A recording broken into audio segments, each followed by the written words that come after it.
So today, we're diving into a really fascinating story about two major economic players from the global south, Brazil and Bangladesh. You'd think they'd be perfect trading partners, right? But if you look closer, their relationship is hiding a huge, and I mean huge, imbalance. We're going to figure out why and what they're trying to do about it. And when I say huge, I'm not kidding. Just look at these numbers from the 2023 fiscal year. Bangladesh sold about $175 million worth of stuff to Brazil. But Brazil? They sold a whopping $2.59 billion worth of goods back to Bangladesh. That's not really a partnership. That's a one-way street, plain and simple. So, the big question is, what is going on here? How did this relationship get so incredibly lopsided? Well, that's the exact puzzle we're going to solve today.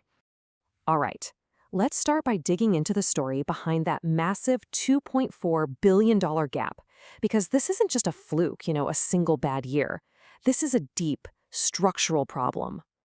Yeah, this has been going on for a while. If you look at the data over the last few years, you see this massive trade deficit for Bangladesh again and again, over $2 billion. And sure, their exports have inched up a little, but they're just completely swamped by the amount of stuff coming in from Brazil. This isn't just a gap, it's a chasm. So what's really holding Bangladesh back? Well, it turns out there's one main obstacle, a single roadblock, and you can boil it all down to one very powerful number: 35%. Just let that sink in for a second. That number, that is the heart of this entire imbalance. It's like trying to sell something after being told you have to climb a giant wall first. So let's break down what this number actually means for a business in Bangladesh. Okay, so that 35% is the import tax that Brazil slaps on most of the ready-made garments, shirts, pants, all that stuff, that come from Bangladesh. It instantly makes those clothes way more expensive for shoppers in Brazil. And that just wipes out Bangladesh's biggest advantage, which is its competitive pricing. Now, here's where it gets really interesting. This isn't just Brazil's role. It's part of a bigger club, the Mercosur trade bloc. Think of it like this. Brazil, Argentina, Paraguay, and Uruguay all got together and agreed to put up this shared tariff wall to protect their own industries from outside competition. It's a team effort. But even with this crazy imbalance, goods are still moving back and forth. And if you look at what each country is selling to the other, you get a really clear picture of why they need each other in the first place. And this just lays it out perfectly. Brazil is sending all these essential raw materials to Bangladesh. We're talking sugar, cotton, soybeans, wheat, things that Bangladesh needs to feed its people and run its factories. And what does Bangladesh send back? Finished goods like garments, pharmaceuticals, and plastics. But, and this is a huge but, look at Bangladesh's side of the equation. Over 90% of what it sells to Brazil is just one thing: ready-made garments. When you're that dependent on a single product, that 35% tariff isn't just a hurdle. It's a brick wall standing in the way of your ambitions for the entire continent. So why is this such a big deal right now? Well, for Bangladesh, the stakes are incredibly high. It's not just about this one deficit. The country is set to graduate from least developed country status in 2026. That sounds good, but it means they'll lose a lot of special trade deals they have elsewhere.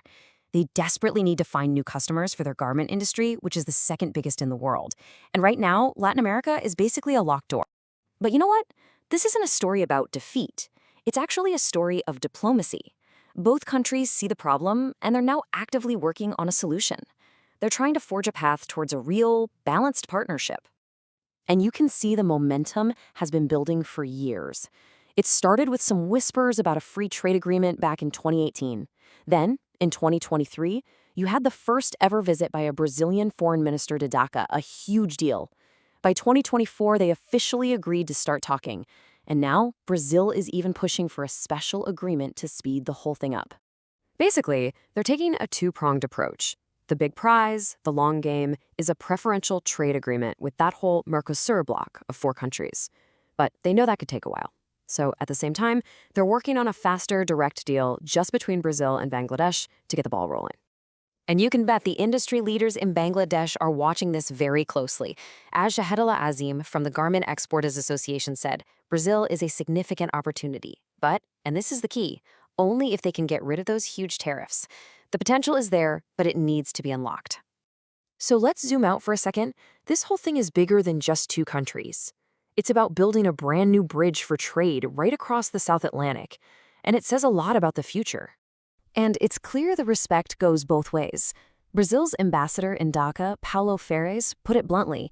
He called Bangladesh a new economic giant. That's not just diplomatic fluff. It shows that Brazil is coming to the table seeing Bangladesh as an equal, which is absolutely essential from any real deal to get done. If they pull this off, a successful deal would unlock so much more than just trade. Yeah, you'd get lower tariffs, but you'd also get simpler ways to pay for things, new routes for investment to flow both ways, and maybe even direct shipping to cut down on time and cost. Most importantly, it would become this powerful example of how developing nations can team up and build something together. And that really brings us to our final thought. This deal between Brazil and Bangladesh, it isn't happening in a vacuum. It's part of this bigger movement of South-South cooperation. So as these emerging economies keep building new bridges, often bypassing the traditional trade powers, you have to wonder, could the South Atlantic become the next great highway for global commerce? It's a pretty powerful idea to think about.